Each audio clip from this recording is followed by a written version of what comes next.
मानव समाचार, मानवता के हक में। मालेगांव में एक साल में 300 करोड़ की बिजली की चोरी होती है और ये जो पैसा जो उसके माध्यम से कमाया जाता है वो ये जिहादी जो मालेगांव में रहते हैं वो लव जिहाद, लैंड जिहाद और हिंदुओं के खिलाफ जो कोई अलग अलग कार्रवाइयां होती है उसके खिलाफ इस्तेमाल किया जाता है। उसके लिए 300 करोड़ का घोटाला होता है और ये जब 300 करोड़ की बिजली चोरी होती है उसको रिकवरी करने के लिए ना पुलिस की हिम्मत होती है ना एमएसईबी के अधिकारियों की हिम्मत होती है। एमएलए नितेश राणे ने मालेगांव को टारगेट कर रखा है। मालेगांव में साल भर के अंदर जो है 300 करोड़ रुपए से ज़ायद की बिजली चोरी हुई है। इस मसले को लेकर के हम खुद जो है टेंशन में है कि एमपीएसएल की तरफ से अगर ये बात कही गई है तो ये बेबुनियाद और गलत बात है। वजह उसकी ये है कि एमपीएसएल अपनी ज़िम्मेदारी पूरी नहीं कर रही है। 40-50 साल पुराने कंडक्टर हैं और थके हुए ट्रांसफार्मर हैं। ये जब तक जो है पुराने कंडक्टर चेंज नहीं होते हैं और लॉसेस की जो बड़ी वजह है वो ख़त्म नहीं होती है, वहाँ तक जो है मालेगांव का मसला हल नहीं होगा। इस तरह अखबारी ख़बर को बुनियाद बना करके नितेश राणे ने जो बात कही है कि मालेगांव मिनी पाकिस्तान है और मालेगांव में 300 करोड़ रुपए से ज़ायद जो बिजली चोरी होती है ये पैसा जो है जिहाद के लिए इस्तेमाल होता है और जिहादी लोग उसको इस्तेमाल करते हैं। लव जिहाद और इसी तरह जो है देश के ख़िलाफ़ कामकाज होता है उसके लिए पैसा इस्तेमाल होता है। ये मालेगांव पर सरासर इल्ज़ाम है और हम लोग इसकी जो है सख्त मजम्मत करते हैं, निषेध करते हैं। और नितेश राणे को मैं बहुत सफाई के साथ कह देना चाहता हूं कि तुम एक ज़िम्मेदार पर्सन हो, एमएलए हो, इस तरह की बेबुनियाद और खोटी बात को बुनियाद बना करके मालेगांव को बदनाम करना और पूरे मुल्क के अंदर बल्कि पूरे वर्ल्ड में मालेगांव की छवि ख़राब करने की जो कोशिश हो रही है ये बहुत बुरी बात है और मालेगांव के लोगों के लिए ये बहुत बड़ी तकलीफ़ की बात है। इसलिए नितेश राणे साहब होश के नाखून लें और मालेगांव के ताल्लुक़ से इस तरह की बेबुनियाद बात जो कहते हैं वो इससे बाज रहें।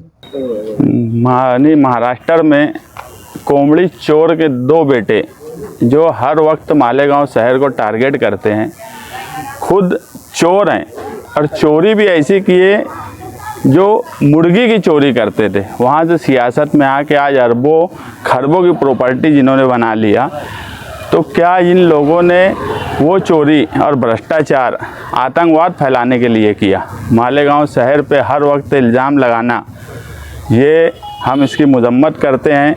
आज शान हिंद की क़यादत में सिटी पुलिस स्टेशन के पीआई को हमने एक पत्र दिया जिसमें फिरियादी शान हिंद निहाल अहमद और इतर शिष्टमंडल और आरोपी नीलेश नारायण राणे, आमदार कणकौली, सिंधुदुर्ग, कोंकण विभाग, इनके खिलाफ़ पीआई साहब ने कहा कि उनके वरिष्ठ से बातचीत करके एफआईआर के ताल्लुक़ से कल हमसे बात करेंगे।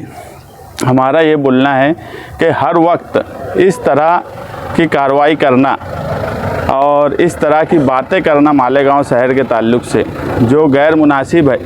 और सबसे बड़ा सवाल दादा भूसे मंत्री के ऊपर है कि क्या वो मालेगांव शहर को अपना शहर मानते हैं या नहीं मानते।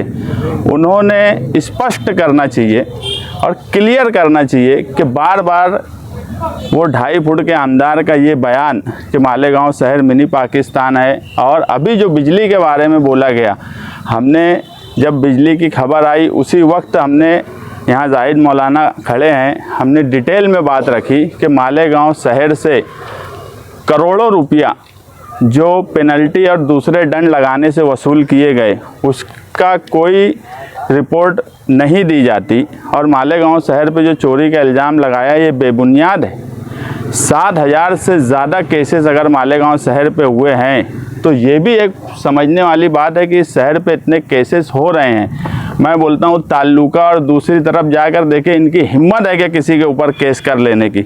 मालेगांव शहर के बुनकर, मालेगांव शहर की गरीब आवाम पर मुसलसल ये लोग केस करते हैं, उसके बाद उससे वसूली करोड़ों अरबों की कर रहे हैं। कंपनी मुसलसल भ्रष्टाचार कर रही है और उसका कंपनी का सहारा लेकर अब मालेगांव शहर को जिहादी बोला जा रहा है। तो मेरा ये बोलना है कि मालेगांव शहर जो कंपनी है वो सिर्फ सेंट्रल में नहीं है, वो आउटर में भी है। तो मंत्री साहब ने स्पष्ट करना चाहिए।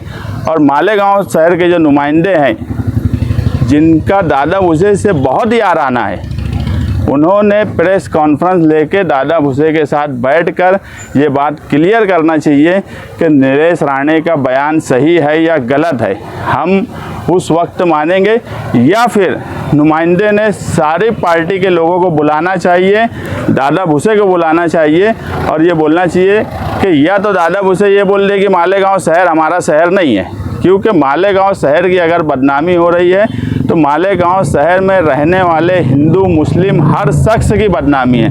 और मैं तो ये मानता हूँ कि नीलेश राणे का आज का बयान पुलिस डिपार्टमेंट पर भी सवालिया निशान खड़ा कर रहा है।